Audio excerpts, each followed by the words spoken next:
Sa video po na ito ay ituturo ko po sa inyo kung paano po ikabit yung mga wirings nitong fingerprint scanner para sa motorcycle, at ikakabit po natin ito sa Honda Click 1255 version 2.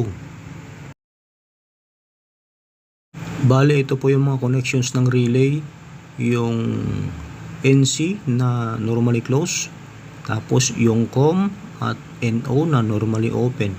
Bali, yung COM po ay pinaka source at yung NC at NO ay pinaka output. Pero hindi po natin gagamitin yung normally close. Yung normally open po at COM lang ang gagamitin natin. At ito naman yung supply nitong board na ito, yung negative at positive. Bali 6 to 12 volt po ang pwedeng i-supply dito. At ito po yung top view ng board na gagamitin natin. At ang unang kakabitan natin sa board ay yung supply niya na positive at negative.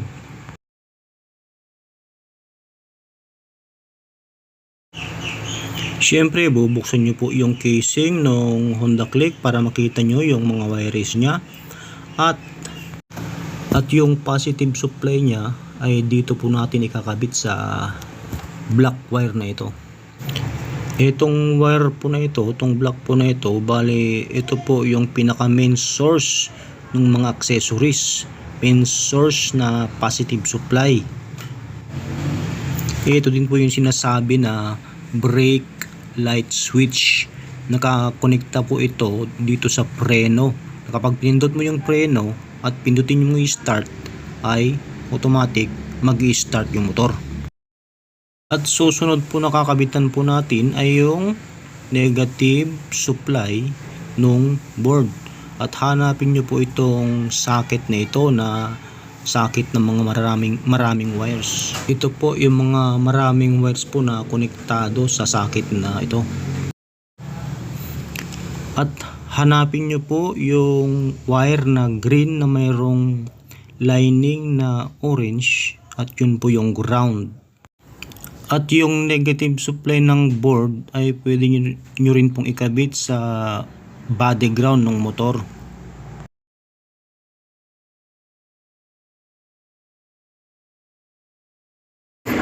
At susunod po nakakabitan natin ng wirings ay yung relay switch ng ating fingerprint scanner. Yung COM at normally open ang lalagyan natin ng wirings. At hanapin nyo lang po yung start switch na push button nitong motor at sundan nyo yung wire nya. Hanapin nyo yung wire nya. At ito po yung wire nung push button switch, itong yellow na may lining na green.